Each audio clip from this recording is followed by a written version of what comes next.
नमस्कार दोस्तों, जेके अपडेट में आपका स्वागत है। दोस्तों, आज हमारे साथ डॉक्टर मनोज दयाल जी हैं, oncologist at Medanta centre institute, Medanta Medicity Gurgaon.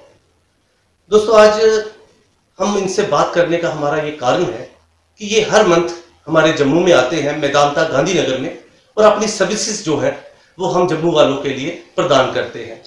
आइए मुलाकात करते हैं डॉक्टर मनोज दयाल जी के साथ।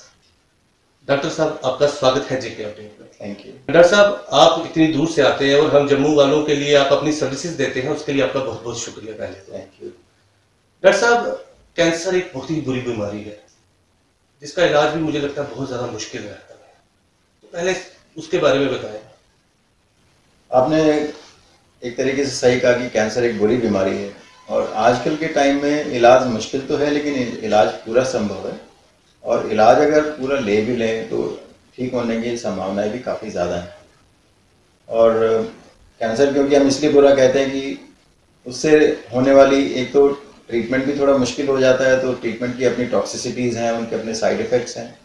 दूसरा है कि भाई बीमारी का जो इलाज है वो थोड़ा बड़ा है, बीमारी के खुद के साइड इफ़ेक्ट्स भी हैं, तो इसलिए हमें थोड़ा सा उसके लिए सावधान तो रहना ठीक है, लेकिन अगर वो हो जाए तो हमें इलाज कराना भी बहुत ज़रूरी है।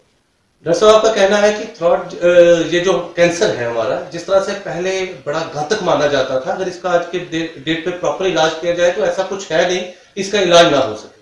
बिल्कुल, आज के टाइम में आज हम 21st सेंचुरी में बैठे हुए हैं, तो इतना प्रोग्रेस पिछले 50-60 साल में हुआ है कैंसर के ऊपर कि आज इसके सारी स्टेजेस में, कैंसर चाहे स्टेज 1 में हो या स्टेज 4 में हो, उसमें भी इलाज सारे संभव हैं और हम ठीक भी हो जाते हैं।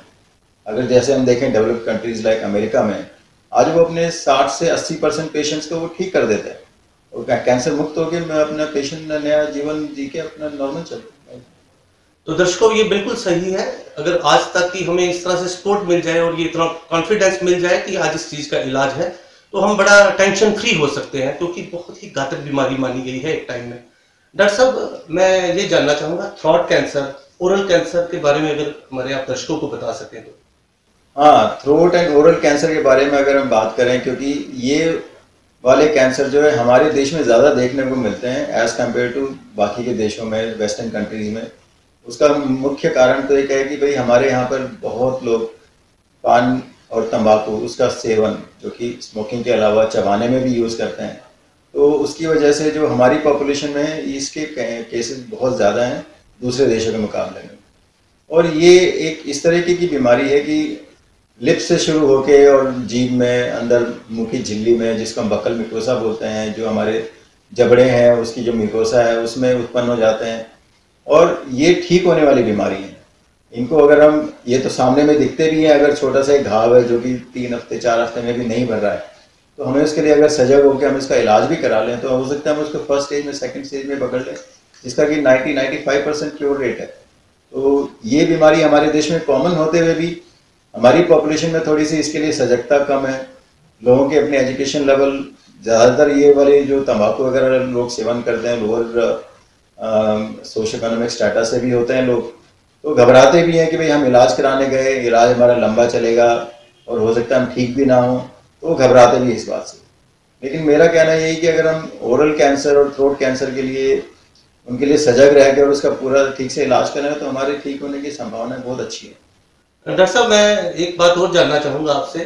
जैसे आपने कहा कि आप once in a month Jammu में आते हैं, इन केस अगर कुछ इमरजेंसी हो हम जम्मू वालों को, तो अगर आपसे कांटेक्ट किया जाए तो आप उसके बारे में कि आप आ सकते हैं, अवेलेबिलिटी रहती है? आप अगर इमरजेंसी हो जाती है तो इमरजेंसी के लिए यहाँ पर मैंने अपने जो मेरे कुछ कलीग्स हैं जो हमारे साथ मेदांता में भी काम कर चुके हैं, उनके साथ मेरे कॉन्टैक्ट हैं।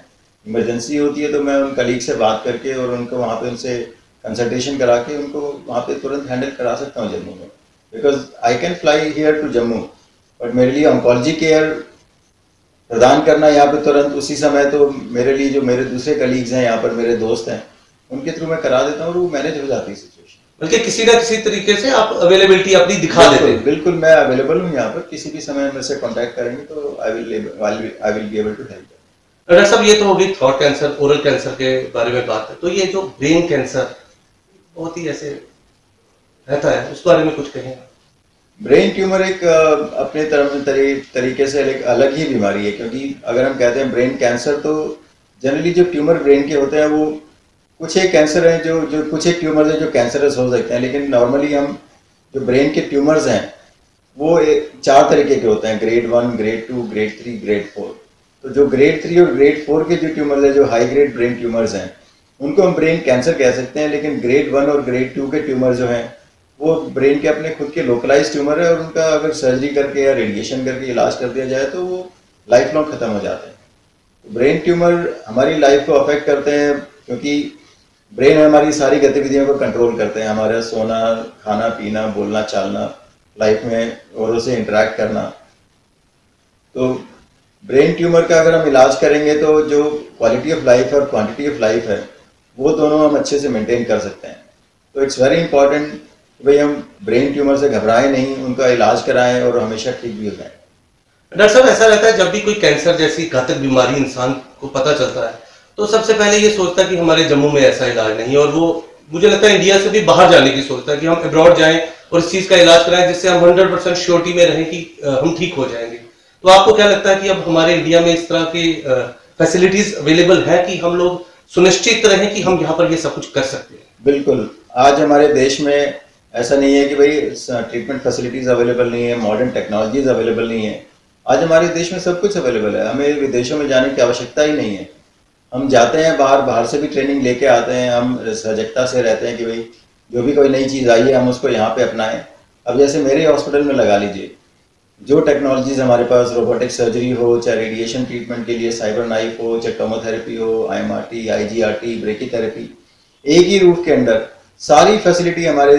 ये तो मैं अपने सेंटर की बात कर रहा हूँ, ऐसा नहीं है कि मेरे अकेले सेंटर में ऐसा हो, बाकी इंडिया में और जगह पे भी ऐसा है कि भाई सारी ये फैसिलिटीज अवेलेबल हैं।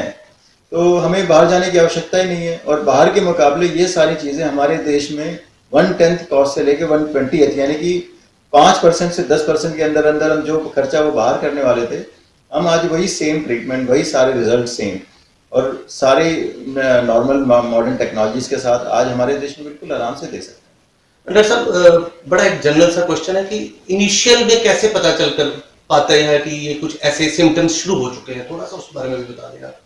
देखिए, कैंसर के अपने खुद के कुछ अलग से सिम्टम्स नहीं है कि भाई वो कहें कि भाई मैं ये सिम्टम है मेरा कैंसर का ही है, ऐसा नहीं है। हमारी बॉडी के नॉर्मल सिम्टम्स, जैसे कि कोई, मैं जैसे मुंह के कैंसर की, ओरल कैंसर की बात कर रहा था, उसमें कोई घाव बन गया है, और अगर वो घाव कोई भी ट्रीटमेंट लेने से, चाहे उस पर लोकल कुछ एंटीसेप्टिक क्रीम लगाएं या कोई एंटीबायोटिक लें, और अगर वो नहीं भर रहा है, तो फिर कोई भी घाव अगर नहीं भर रहा है और लंबे समय तक चल रहा है, तो फिर उसके बारे में उसकी बायोप्सी करा के उसको प्रूव करा लेना चाहिए। ऐसा नहीं है कि वो एक कैंसर ही निकले, 50 से 60% या 70% चांस है कि वो नॉन कैंसरस घाव भी हो, जो कि नॉर्मल सर्जिकल प्रोसीजर से उसको भर के ठीक भी किया जा सकता है। लेकिन अब कैंसर मान लो एडवांस स्टेजेस में चला जाता है, तो फिर वो घाव जो है आसपास के जो नॉर्मल टिश्यूज हैं उनको इन्वॉल्व कर लेता है, वहाँ से ब्लीडिंग होने को हो सकती है। वहाँ पे शुरू में तो दर्द नहीं होता है, लेकिन बाद में फिर वो दर्द इतना ज़्यादा बढ़ जाता है कि उसके लिए बहुत स्ट्रॉन्ग पेन किलर्स भी खाने पड़ते हैं। तो बहुत ज़्यादा दर्द होना या दर्द को पेन किलर लेने के बाद भी ठीक नहीं होना, वहाँ पे ऐसी सूजन रहना कि वो सूजन जो है नॉर्मल एंटी इन्फ्लेमेटरी ड्रग्स लेने के बाद भी सूजन कम नहीं होना, कंटिन्यूसली ब्लीडिंग रहना, मुंह अगर पूरा नहीं खुल रहा है, तो ये कुछ ऐसे साइंस और सिम्टम्स हो सकते हैं कि जो हमें कैंसर की तरफ कह सकते हैं। लेकिन ये सब चीज़ें धीरे धीरे करके डेवलप होती हैं, और शुरू के हफ्ता 10 दिन 15 दिन में ऐसा नहीं है कि भाई वो एक साथ ही डेवलप हो गई। हाँ, लेकिन कोई भी जैसे ब्लीडिंग हो गई, जैसे हमारे मोशन के रास्ते से ब्लीडिंग आया, तो उसके लिए हेमोरॉइड्स भी कारण हो सकता है, जैसे कि फिशर भी हो सकते हैं। लेकिन कोई कैंसर भी वहाँ पे हमारे लैट्रिन के रास्ते में हो सकता है कि जो कि ब्लीडिंग उसका एक हमें कारण दिखाई दे सकता है। बलगम से खून आना, बार बार बलगम में खून आना एक टीबी भी हो सकती है, लेकिन वो कैंसर भी हो सकता है। तो इस तरीके की चीज़ें हैं जो कि घाव ना भरना, कंटिन्यूसली कोई ब्लीडिंग होना, बहुत लंबे समय तक कोई दर्द चलना, भूख कम लग के फिर वजन कम हो जाना, ये सब कुछ ऐसे दिखते हैं कि जो कैंसर हो सकता है। तो मैं अपने देशवासियों को ये बताना चाहता हूँ कि किसी भी तरह की रिएक्शन हो उसको लाइटली ना लें। किसी भी चीज़ को आप डॉक्टर से कंसल्ट करें, और कोई भी प्रॉब्लम हो उसको बड़ी जल्दी खत्म करने की कोशिश करें। डॉक्टर साहब, कुछ और लास्ट में आप कहना चाहेंगे? मैं ये कहना चाहता हूँ कि कैंसर से घबराएं नहीं, उसका जल्दी इलाज कराएं और ठीक हो जाएं। Thank you. Thank you doctor साहब, आपका जेके अपडेट में आने के लिए। Thank you. It was a good opportunity to talk in front of you and give this clear message. JK update रहे हमारे साथ। अगर आप ये वीडियो YouTube पर देख रहे हैं तो हमारे YouTube चैनल को सब्सक्राइब करें और बेल आइकन को क्लिक करें। अगर आप ये वीडियो Facebook पर देख रहे हैं तो हमारा Facebook पेज लाइक जरूर करें।